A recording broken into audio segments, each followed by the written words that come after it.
At a lavish wedding, a quiet black woman walks in, simply dressed, carrying herself with calm dignity. The bride's face twists in anger. She screams across the ballroom, "Who invited you? Get out of my wedding!" The crowd gasps. What no one knows, this woman isn't just a guest. She's the surgeon who saved the groom's life after a near-fatal accident. By the end of the night, jaws will drop, reputations will shatter, and the truth will silence every insult. Before we find out what happens next, let us know in the comments where you're watching from. And if this story is already hitting home, make sure you hit that like button. The grand ballroom of the Astoria Hotel was a universe of shimmering gold and pristine white. Crystal chandeliers, heavy with light, dripped from the ceiling like frozen waterfalls. Thousands of white roses, flown in from some distant perfect garden, spilled from towering vases, their scent a sweet, almost suffocating perfume that clung to the air. The guests were a part of the decor, men in sharp tuxedos and women in gowns that rustled with the sound of money. Laughter, delicate and high-pitched, tinkled like wind chimes above the soft melodies of a string quartet. It was a perfect picture, a meticulously crafted fantasy of wealth and happiness. Into this perfect picture walked a woman who did not seem to belong. Her name was Dr. Vanessa Carter, though no one here knew it. She wore a simple navy blue dress, elegant in its cut but unadorned with sequins or jewels. It was the kind of dress a person wears when they respect an occasion but have no desire to be the center of it. Her hair was pulled back neatly, and her only jewelry was a simple watch on her wrist.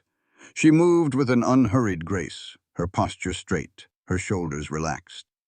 Her dark eyes scanned the room not with awe or envy, but with a quiet, observant calm.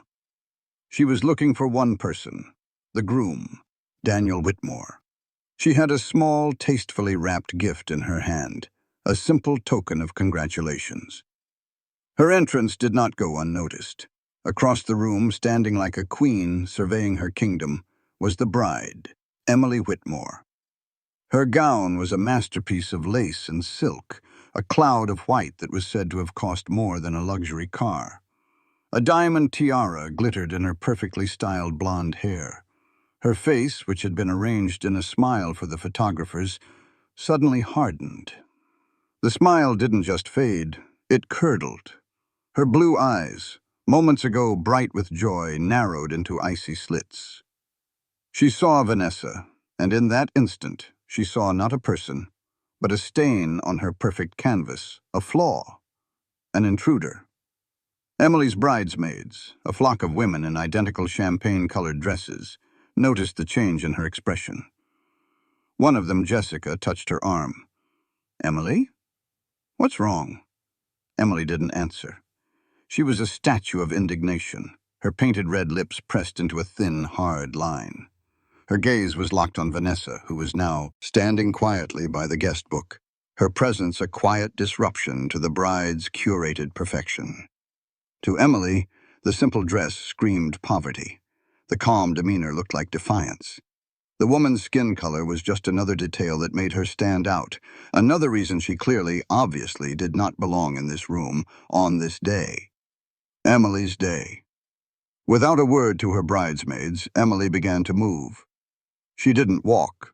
She stalked. The train of her massive gown swept across the polished marble floor behind her, a wave of angry silk. The string quartet faltered, a violin scratching a sour note as heads began to turn. The light, happy chatter in the ballroom started to die down, replaced by a ripple of confused whispers. People sensed a shift in the atmosphere. The air grew heavy, charged with an unspoken tension.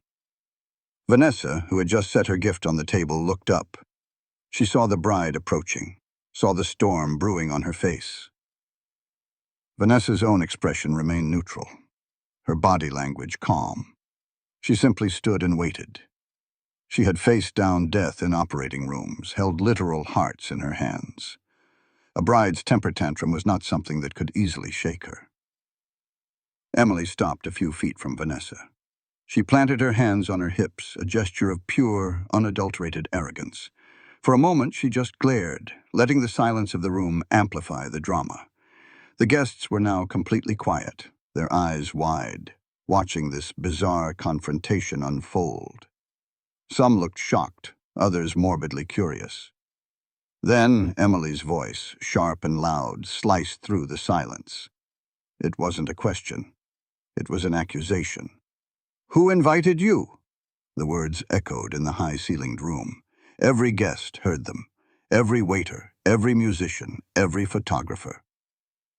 A collective gasp, soft but audible, swept through the crowd. Faces turned pale. People exchanged horrified glances. In their world of polite smiles and carefully veiled insults, such a direct public attack was unthinkable. Emily's face was twisted with a venom that made her beautiful features look ugly. "You don't belong here," she spat, her voice rising with each word. "This is a private event, for our friends, for our family." She gestured around the room as if to emphasize that Vanessa was part of none of it. Vanessa did not flinch. Her composure was a rock against which Emily's rage crashed and broke. She met the bride's furious gaze and held it, her silence more powerful than any shouted reply could have been. She could have said, "Daniel Whitmore invited me." She could have explained who she was. But in that moment, she understood something profound. This wasn't about an invitation. This was about cruelty. This was a test of character, and Emily was failing it spectacularly. Somewhere in the back of the room, out of sight in a conversation with his elderly uncle, was the groom, Daniel. He was oblivious to the drama poisoning the heart of his celebration. He was happy, grateful, and completely unaware that his new wife was publicly humiliating the one person who had made this day, and every day after his accident, possible. Near the catering station, a young waitress named Sophie Lane froze in place. She was holding a tray of champagne flutes, but her arms had gone stiff. She watched the scene, her heart clenching with a painful mix of anger and pity. She saw the bride's snarling face and the quiet, unshakable dignity of the woman in the blue dress. Sophie felt a hot surge of injustice rise in her throat. She had seen entitled people before. It was part of the job. But this was different. This was pure theatrical cruelty, performed for an audience. And in that moment, a small, fierce part of Sophie's soul felt an undeniable urge to step in, to do something, to say something, anything, to stop it. But fear held her rooted to the spot. Fear of losing her job, of making things worse, of drawing that terrible anger onto herself. So she just stood there, a helpless witness to a profound act of unkindness. The silence in the ballroom stretched, thin and tight, ready to snap. Emily, fueled by the attention and her own righteous fury, took another step forward. She was not content with the initial outburst. She wanted to utterly demolish this woman who had dared to intrude upon her perfect day. The initial shock from the crowd was now morphing into a nervous, uncomfortable energy. No one knew what to do. They were all trapped in this theater of humiliation, and the bride was the star of the show. "Look at you," Emily sneered, her voice dripping with disdain. She gestured dismissively at Vanessa's simple navy dress. "What is that? Something from a thrift store? Did you really think you could just walk in here and blend in?" A few of Emily's shallowest friends, eager to stay in the bride's good graces, let out a few nervous, tittering laughs. The sound was ugly in the tense room, like the cackle of hyenas.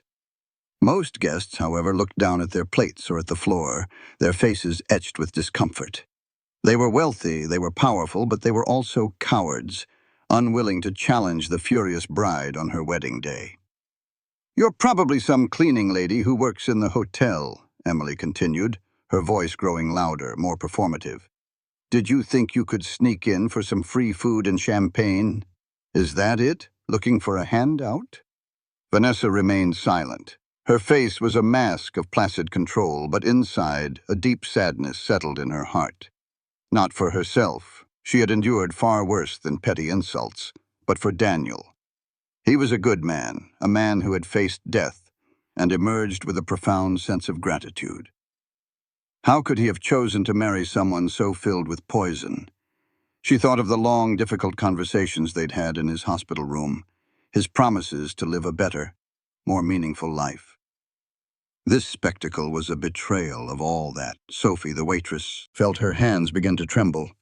The tray of glasses rattled softly. She clenched her fists, her knuckles turning white. Each insult Emily hurled felt like a physical blow. Sophie saw the quiet pain flicker in the corners of Vanessa's eyes, a fleeting vulnerability that Emily was too blind with rage to notice. Sophie's internal battle raged. "Say something," a voice inside her screamed. "This is wrong. This is cruel." But another voice, the voice of practicality and fear, whispered back, "You'll be fired. You need this job. Don't get involved." The head of security, a large man with a weary expression, began to move slowly toward the scene. He had been given his orders by the wedding planner. The bride gets whatever she wants. He didn't like this, not one bit, but his job was to follow instructions. Emily saw him coming, and a triumphant smirk played on her lips. She had won. She had successfully identified and was now expelling the trash. She turned to the security guard.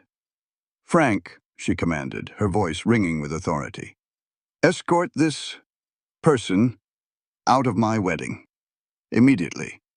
The guard, Frank, looked from Emily's furious face to Vanessa's calm one. He hesitated. There was something in the dark-skinned woman's eyes, a depth and a stillness that gave him pause. She didn't look like a crasher. She looked like she belonged everywhere and nowhere, a woman operating on a different plane of existence. He took a hesitant step forward.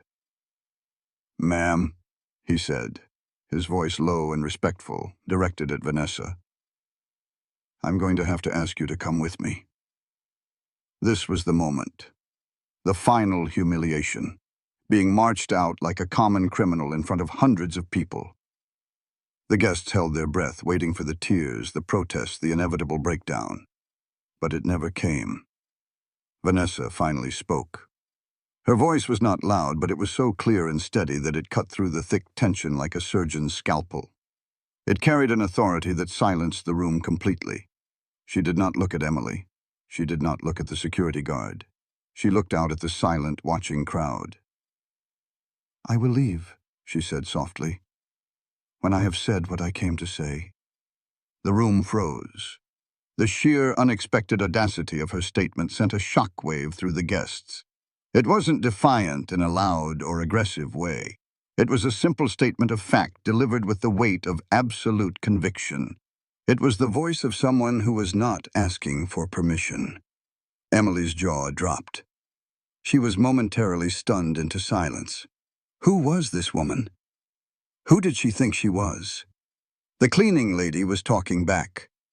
The beggar was making demands. It was unthinkable. Emily's face, already red with anger, deepened to a shade of furious crimson. The challenge had been issued not by her, but to her. And the entire room was now waiting to see what would happen next. The perfect wedding was not just interrupted. It was broken, and the pieces were falling in slow motion. To understand the steel in Vanessa Carter's spine, you have to go back 2 years to a night filled with the screech of twisting metal and the cold, unforgiving rain.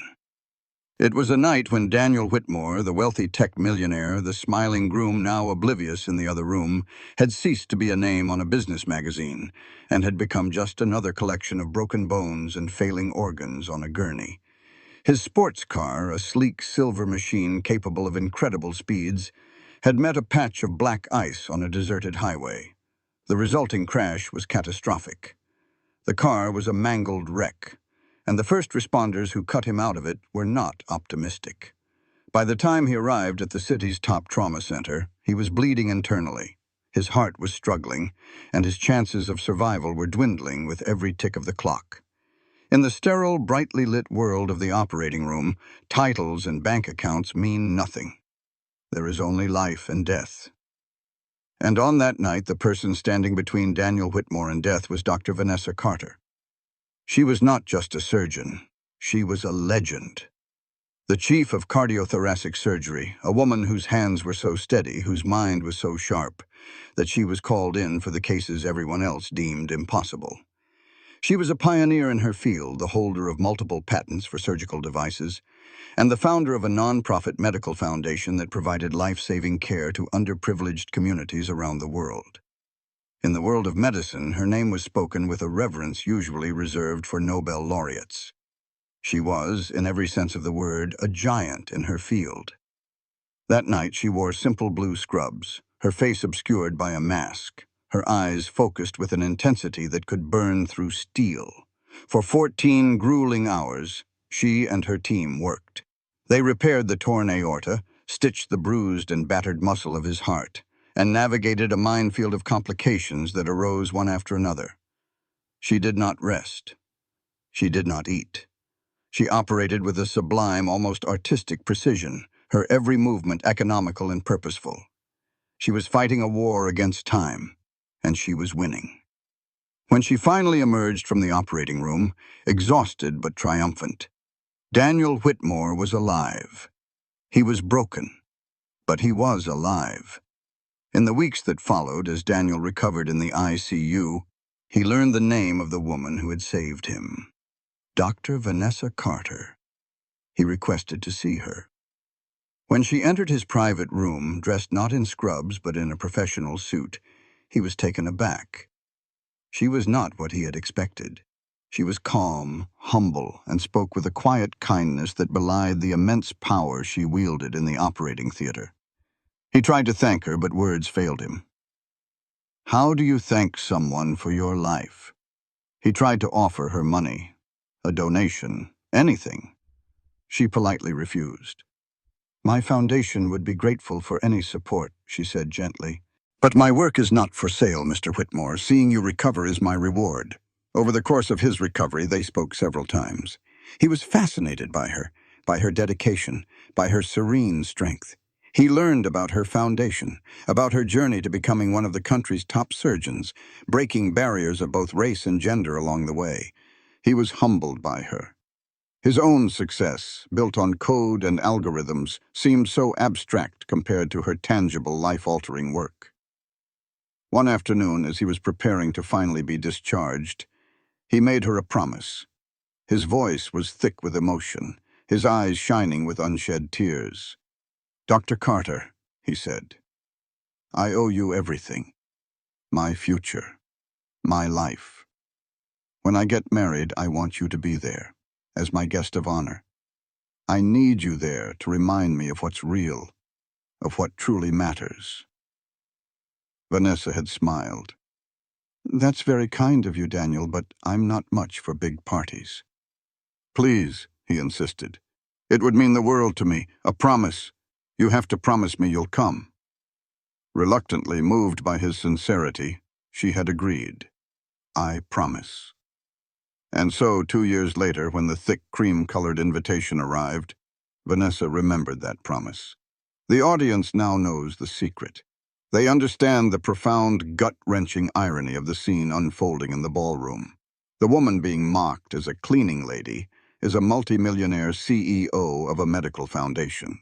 The woman being scorned for her simple dress is a celebrated surgeon who could buy and sell this entire wedding venue without a second thought. And the woman being thrown out of the wedding is, in fact, the only reason the groom is alive to be having a wedding at all. Emily, in her blind arrogance, was not just insulting a guest. She was desecrating the very miracle that had given her this day. When Vanessa had received the wedding invitation, her first instinct was to send a polite card and a generous check to her foundation in their name. The world of lavish parties and social posturing felt alien to her. Her life was one of purpose, of early mornings, long hours in surgery, and late nights reviewing medical journals.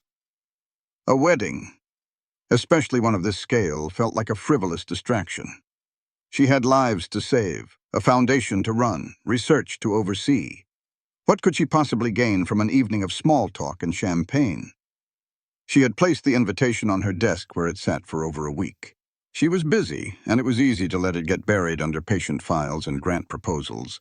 But every time she saw the elegant script with Daniel and Emily's names, she remembered the look in his eyes in that hospital room. It was the look of a man who had been to the edge of the abyss and had been pulled back. It was a look of raw, unfiltered gratitude. And she remembered her promise. For Vanessa, a promise was not a casual thing. It was a commitment, a bond. Her entire career was built on a promise. The Hippocratic Oath. She promised her patients her best effort, her full attention, her unwavering skill. She had promised Daniel she would be there. So she would go. Her decision was not about wanting recognition. The thought of being celebrated as Daniel's savior was deeply uncomfortable for her. Her work was its own reward. She didn't need public praise. She wanted to go for Daniel. She wanted to see him happy and whole, to witness the life she had helped save being lived to the fullest. It was a way of closing a chapter, of seeing her work come to its most beautiful fruition. On the day of the wedding, she chose her outfit with care. She had a closet full of designer clothes for galas and fundraising events, but she intentionally selected the simple navy dress. She wanted to be inconspicuous. This was Emily and Daniel's day, not hers. Her goal was to slip in, find Daniel, offer her sincere congratulations, give him his gift, and then slip out before the festivities got too loud. She had no desire to mingle with the city's elite or make small talk about the stock market. As she drove to the hotel, she mentally prepared herself.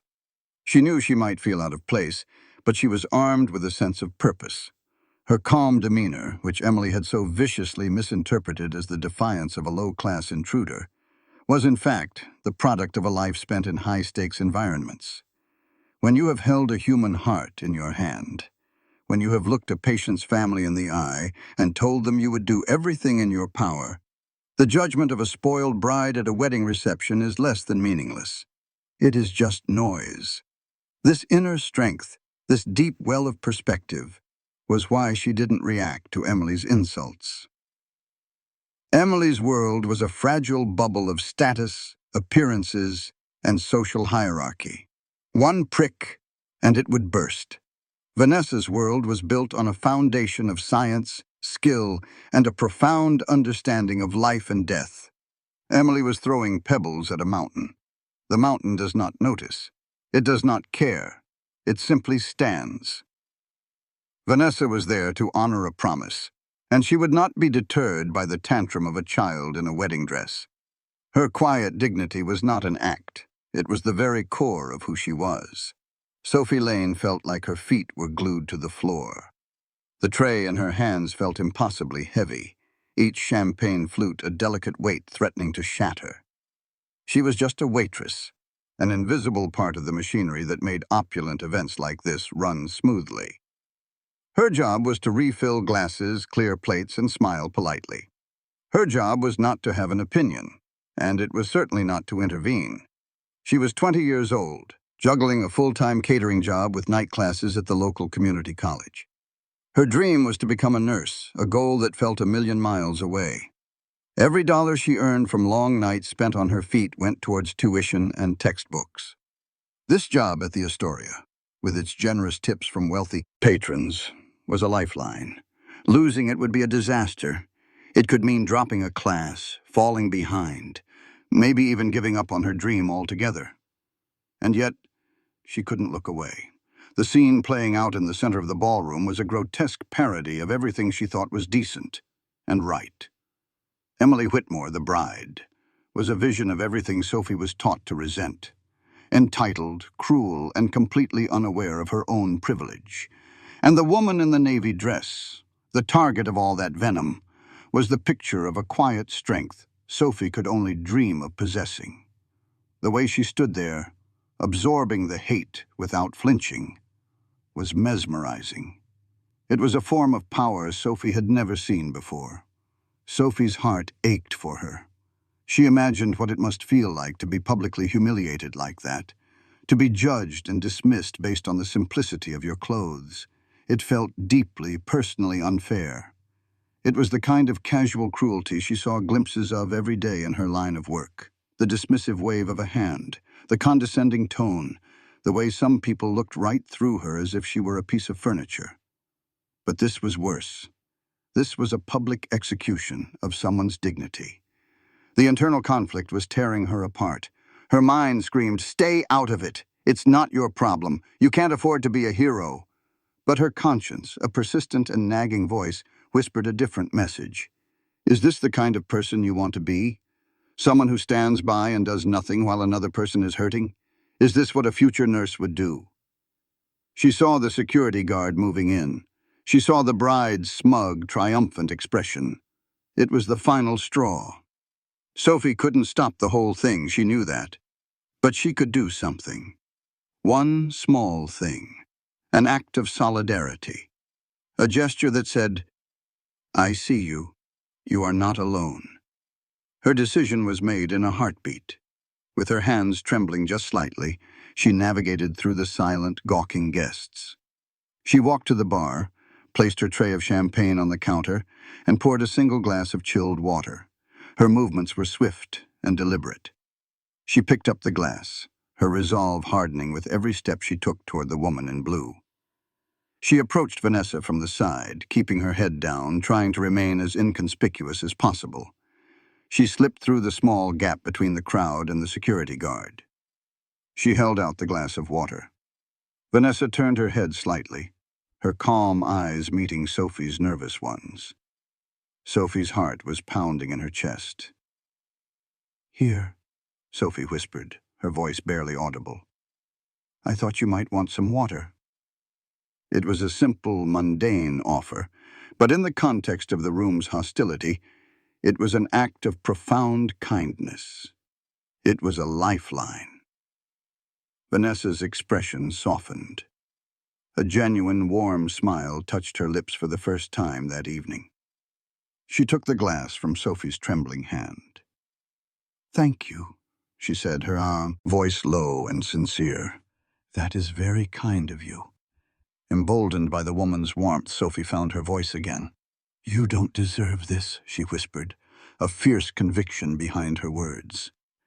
"What she's doing is wrong." Vanessa took a small sip of water. She looked at Sophie, really looked at her, and saw the courage and empathy in the young woman's eyes. She saw a kindred spirit. "The truth," Vanessa said, her voice still a quiet murmur meant only for Sophie, "always shows itself. You just have to be patient." And with those words, a small seed of hope was planted in Sophie's heart. She felt a strange sense of calm wash over her. Maybe things wouldn't end with this beautiful, dignified woman being thrown out into the street. Maybe, just maybe, something else was about to happen. Sophie gave a small, almost imperceptible nod, and then slipped back into the shadows of the catering station, her small act of rebellion complete. She was still just a waitress, but she no longer felt invisible. She had chosen a side. While Vanessa and Sophie shared their quiet moment of human connection, Emily was basking in the glow of what she perceived as her ultimate victory. She had retreated to her gaggle of bridesmaids near the towering seven-tiered wedding cake, her posture radiating smug satisfaction. The confrontation had been a spectacular success in her view. She had identified an intruder, asserted her authority, and protected the sanctity of her perfect event. She felt powerful, decisive, and utterly justified. "Can you believe the nerve of some people?" she declared to her friends, her voice loud enough for nearby guests to overhear. She fanned her face with her hand, a gesture of performative exasperation. "Just walking in here dressed like that." Honestly, her best friend and maid of honor, a woman named Chloe, chimed in immediately, her tone sycophantic. "You did the right thing, Em. It's your day. You can't have random people just crashing it." "She was probably a beggar," Emily said with a dismissive wave of her hand, picking up a flute of champagne from a passing tray. "Hoping to pocket some silverware or get a free meal. It's disgusting." The bridesmaids giggled in agreement. They were a chorus of enablers, reflecting Emily's own vanity and prejudice back at her, amplifying it. In their small, exclusive circle, Emily's actions were not seen as cruel, but as necessary. They were the gatekeepers of their social class, and Emily had just forcefully slammed the gate shut on an outsider. Emily's worldview was simple and stark.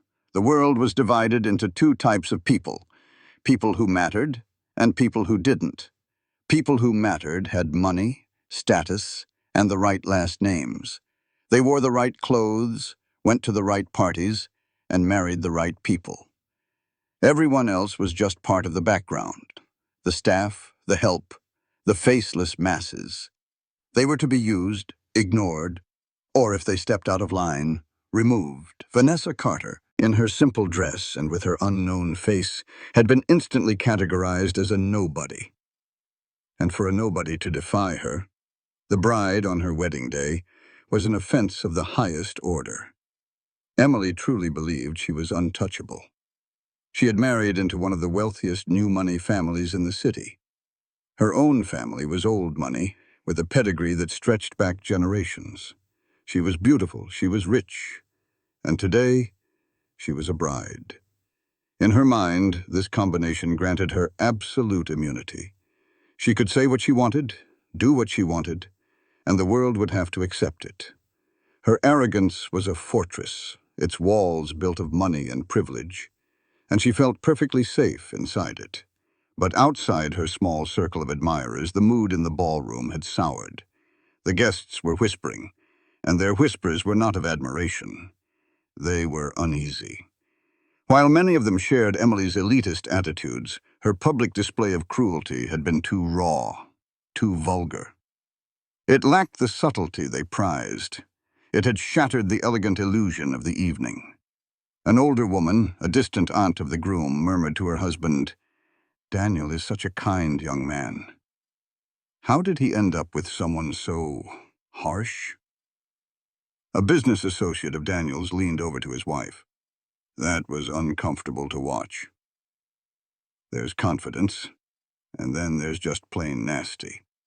The joy had been drained from the room. The string quartet had started playing again, but the music felt hollow and forced. Guests stood in awkward little clumps, avoiding eye contact, the bride's venom still hanging in the air like a foul odor.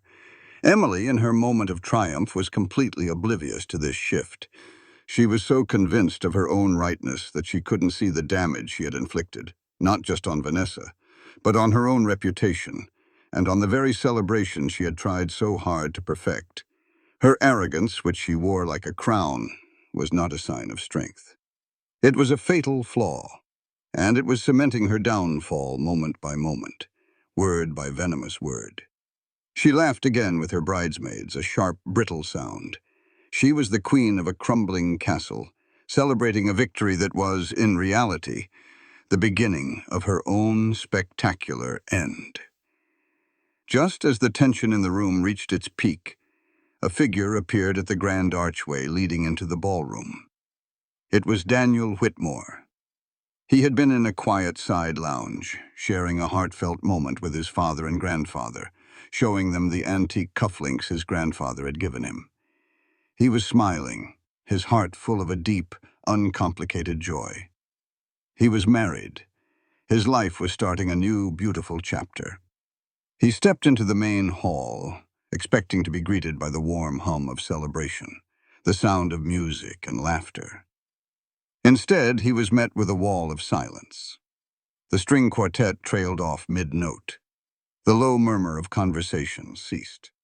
Hundreds of pairs of eyes, which had been fixed on the drama at the front of the room, now swiveled to him. The air was thick and heavy, like the moment before a thunderstorm breaks.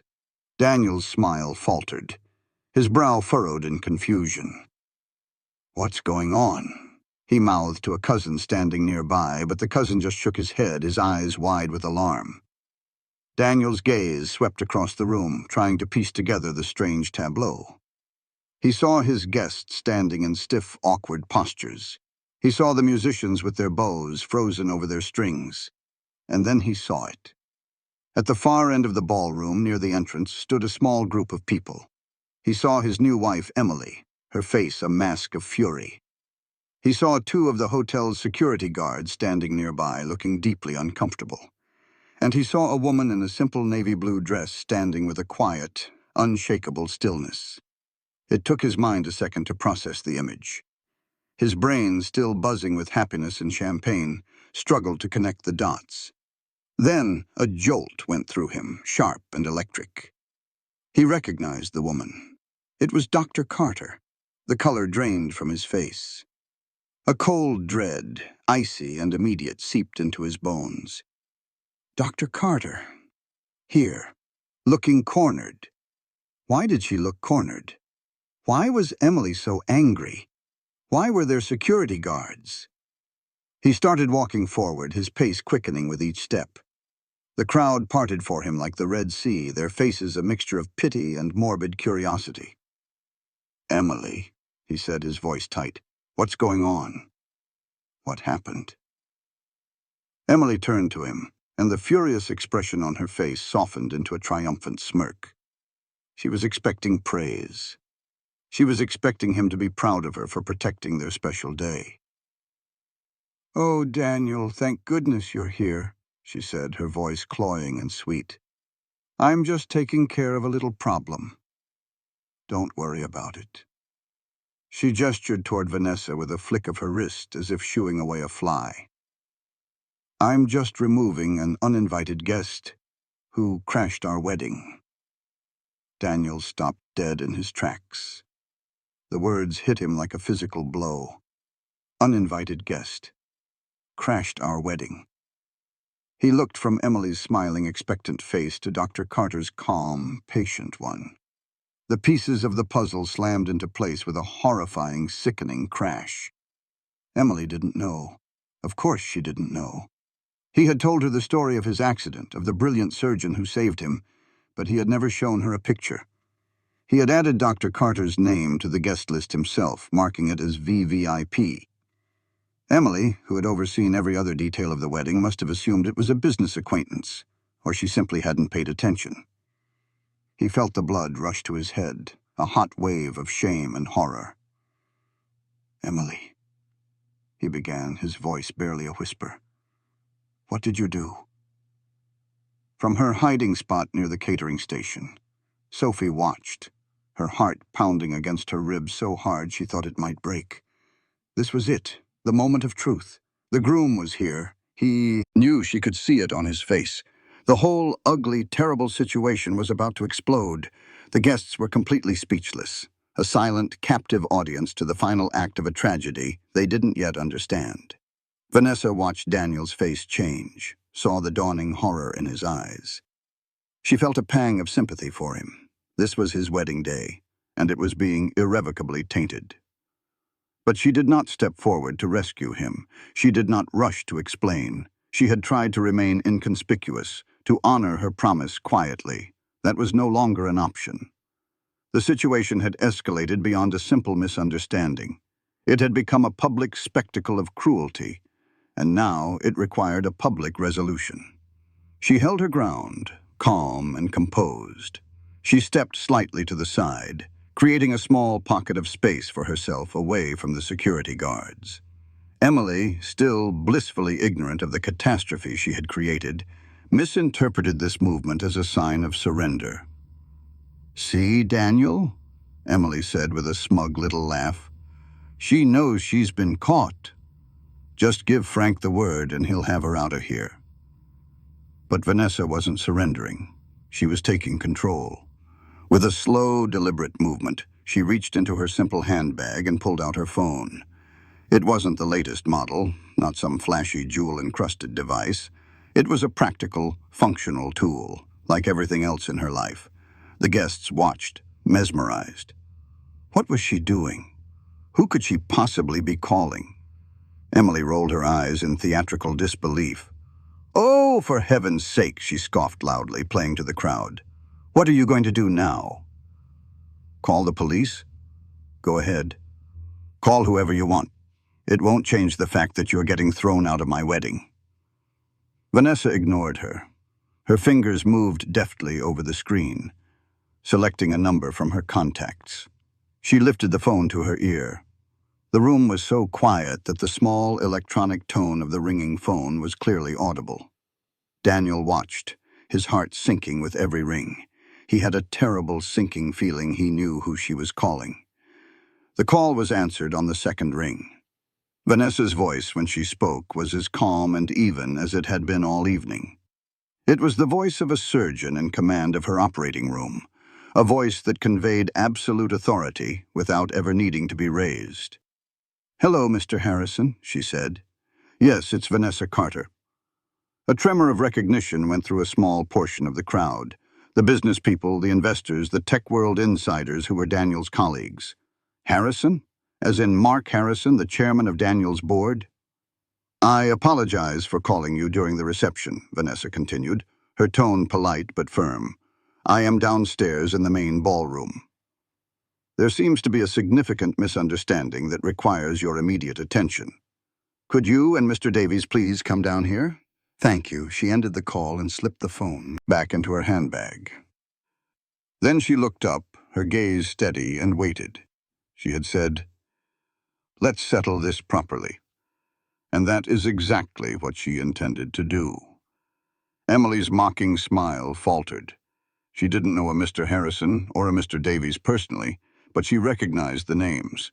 They were the two most powerful members of Daniel's corporate board, titans of the industry. Why was this woman calling them? And why did she speak to them as if she were their equal or even their superior? A tiny seed of doubt, cold and unwelcome, began to sprout in the back of her mind.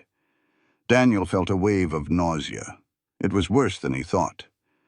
Dr. Carter hadn't just called his board members, she had summoned them. The quiet, unassuming woman his wife had tried to throw out like a piece of trash held a level of influence he was only now beginning to comprehend. The trap wasn't for Vanessa. The trap had been for Emily, and she had walked right into it with her eyes wide open, blinded by her own arrogance. The next 20 minutes were the most excruciatingly awkward moments of anyone's life in that ballroom. No one spoke, no one moved. The security guards stood frozen, unsure of their orders. Emily stood with her arms crossed, her face a confused mess of anger and a dawning, terrifying uncertainty. Daniel looked as if he wanted the floor to open up and swallow him whole. And Vanessa simply waited, a picture of perfect, unassailable patience. Then the doors to the ballroom swung open with a quiet whoosh. Two men in immaculate dark gray suits strode into the room. They were older, with silver hair and faces that spoke of years spent in high-stakes negotiations. They radiated an aura of immense power and seriousness. They were Mark Harrison, the chairman, and Robert Davies, the lead investor. Their eyes scanned the tense, silent room, bypassing the bride and groom, bypassing the gawking guests. They were looking for one person. Their gaze found Vanessa, and they walked directly toward her, their steps purposeful and quick.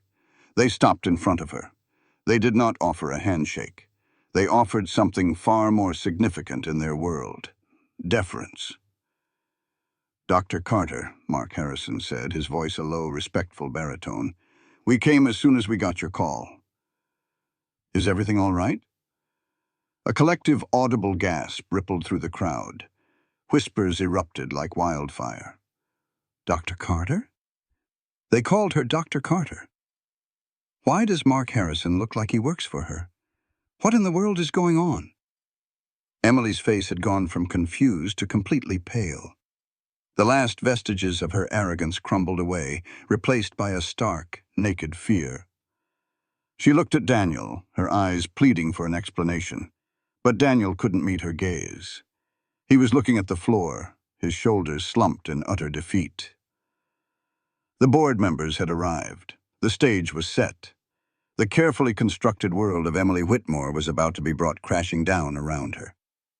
Mark Harrison, the chairman of the board, surveyed the bizarre scene with a practiced, unreadable expression.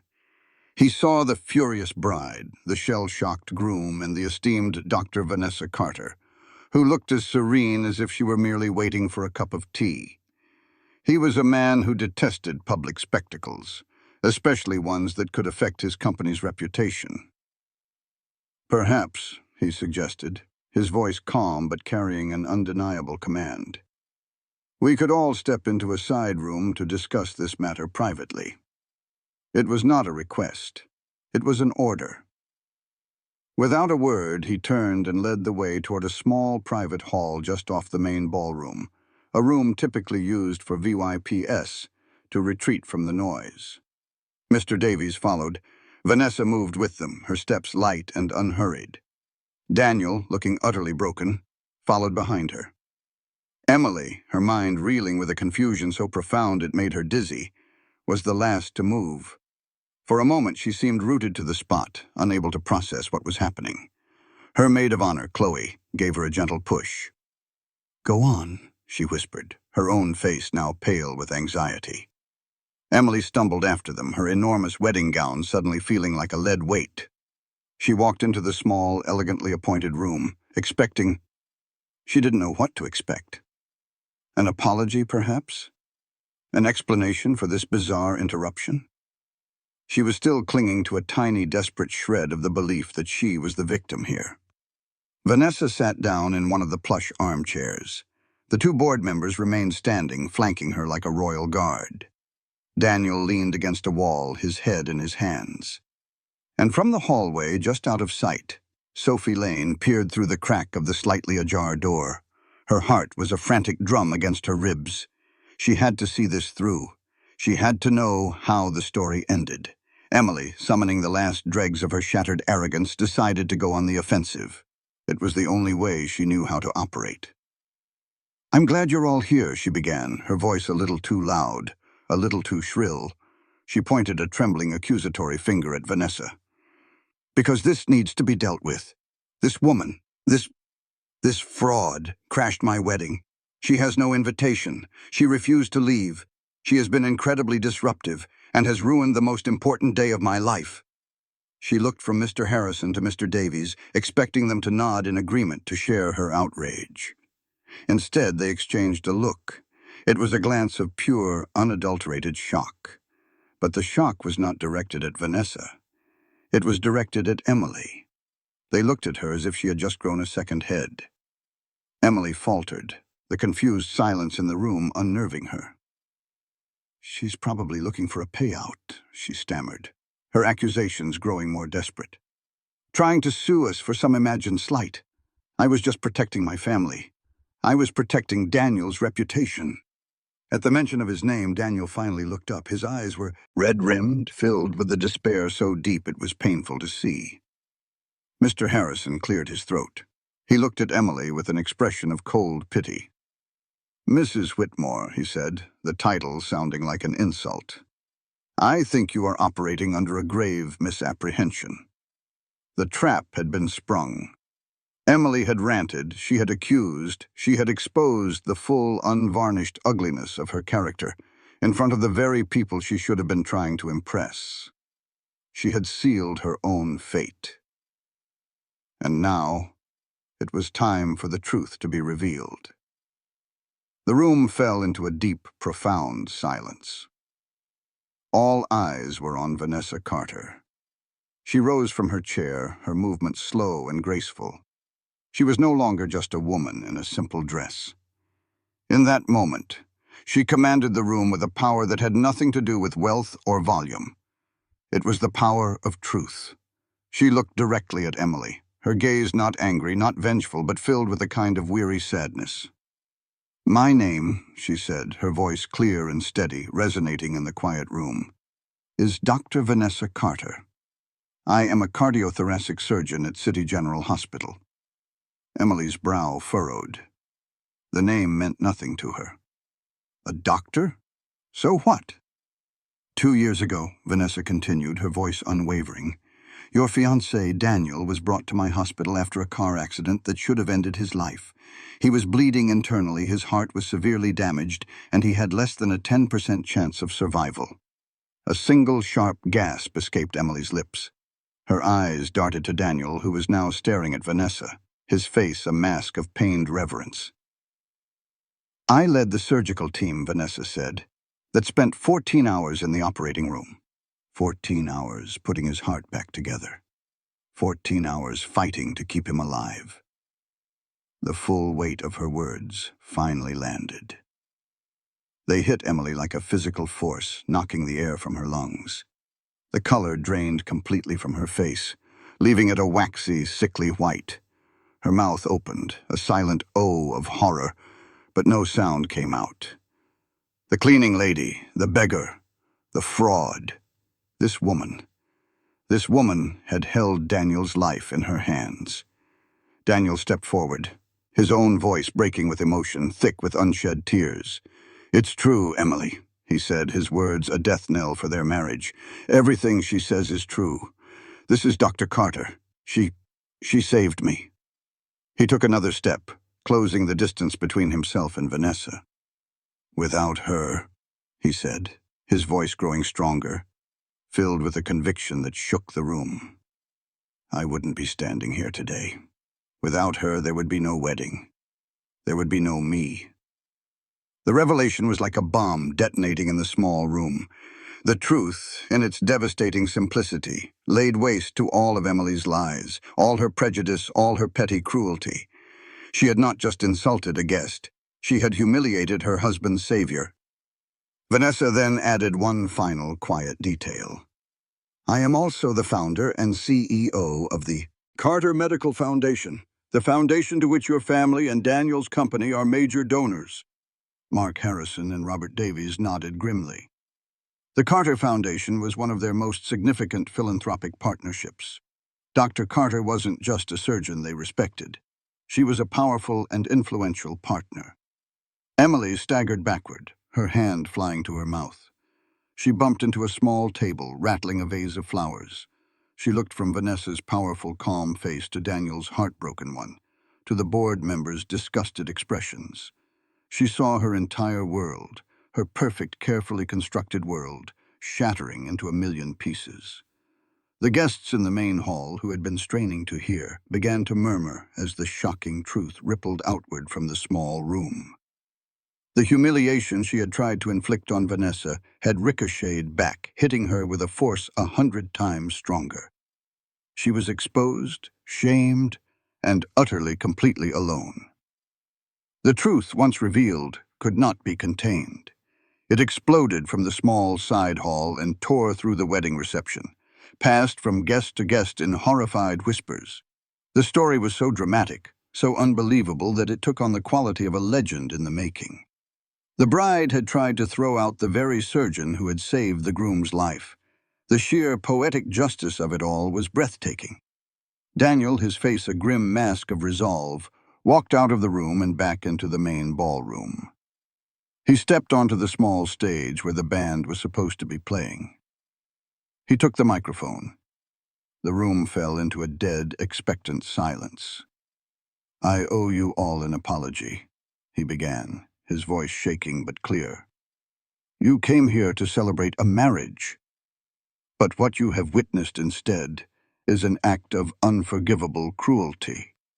He looked directly at Emily, who had stumbled out of the room behind him, her face a mess of tears and disbelief. "The person I thought I was marrying," he said, his voice ringing with a newfound strength, "the person I loved would never ever treat another human being with such venom and disrespect, especially not the person to whom I owe my very life." A wave of murmurs swept through the crowd.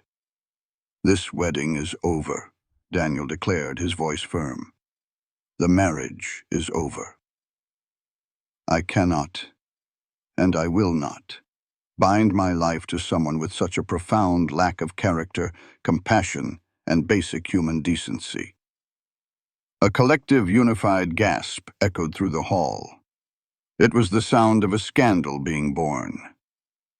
Mark Harrison, the chairman, stepped up beside Daniel. He also took a microphone. "On behalf of the board," he announced, his voice booming with authority, "I want to publicly commend Dr. Vanessa Carter for her incredible grace under pressure. She is a woman of immense dignity and a true hero. To honor her and to distance our company from the disgusting behavior we witnessed tonight, we are announcing an immediate additional donation of $5 million to the Carter Medical Foundation." The crowd erupted in a smattering of applause, a release of the pent-up tension. Then Daniel did something no one expected. He scanned the crowd, his eyes searching. Is Sophie Lane still here?" Sophie, still hidden near the door, froze in terror. She thought she was in trouble. Slowly, hesitantly, she stepped forward. Daniel smiled at her, a real, genuine smile. "I was told," he said into the microphone, "that in this entire room, you were the only person who showed Dr. Carter a simple act of kindness. You treated her like a human being when no one else would." He looked at Sophie, his eyes filled with gratitude. "Courage and kindness should be rewarded.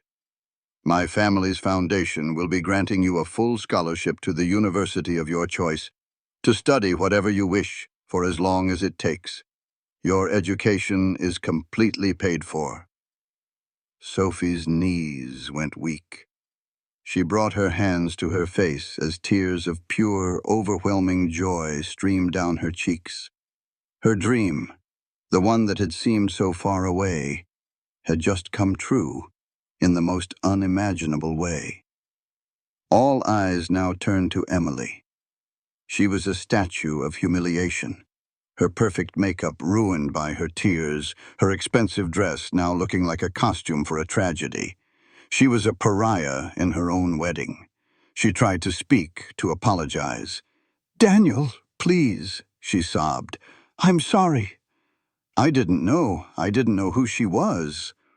Her words, meant to be an excuse, were her final condemnation. "That's the entire point, Emily," Daniel said, his voice cold and final. "You didn't know who she was. And it shouldn't matter. She should have been treated with respect because she is a human being, not because she's a famous doctor." He looked at her one last time with a gaze devoid of love, filled only with a deep and profound disappointment. Then he did the final symbolic act. He reached up, unclipped the diamond wedding band from his finger, the ring he had placed there only a few hours ago, and let it drop. It hit the marble floor with a small, sharp clatter that sounded as loud as a gunshot in the silent room. The marriage was over, before it had even truly begun. In the days that followed, the chaos of the wedding that wasn't faded into the background of real life. For Dr. Vanessa Carter, it was as if it had hardly happened at all. The very next morning, she was back at the hospital at 6 a.m., dressed in comfortable blue scrubs, a stethoscope draped around her neck. The drama, the insults, the grand revelations, they were a fleeting moment of noise in a life dedicated to quiet, focused purpose. She stood in a brightly lit corridor, speaking in low, reassuring tones to the anxious family of a patient who was about to undergo a complex bypass surgery. She explained the risks and the procedures with a gentle clarity, her calm presence a soothing balm on their frayed nerves. This was her world. Not the glittering ballrooms and hollow praise, but here in the trenches of life and death, where character was measured not by the clothes you wore, but by the steadiness of your hand and the compassion in your heart. The $5 million donation was a welcome gift for her foundation, one that would save hundreds of lives. But the public drama that came with it was an annoyance she was happy to leave behind. She hadn't sought vindication, and she didn't revel in it. She had simply stood her ground, and the truth had, as she predicted, shown itself. Miles away, in the quiet, sun-drenched library of the city university, a new chapter was beginning for Sophie Lane. She sat at a heavy oak table, the scent of old books and fresh promise in the air.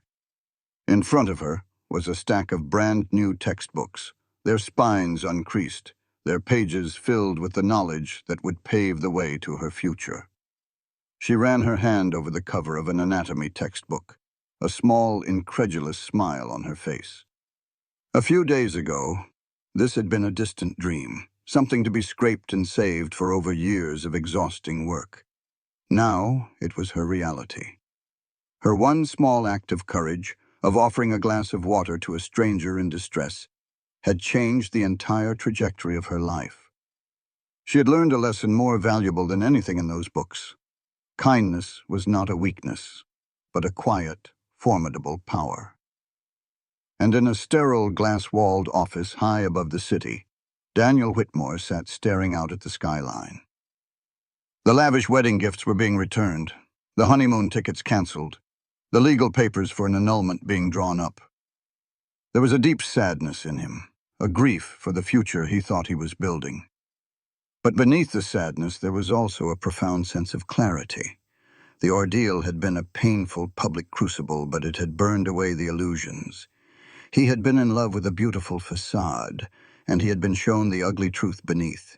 He was rebuilding his life, not on a foundation of status and appearances, but on the bedrock of gratitude and a hard-won wisdom. He owed his life to Dr. Carter, and now he owed his integrity to her as well. She had saved him twice. True power is not in wealth or titles, but in character. Those who mock the humble may one day find their own pride shattered. If this story about dignity and justice moved you, don't forget to subscribe for more inspiring stories like this one. What would you have done in this situation? Let us know below.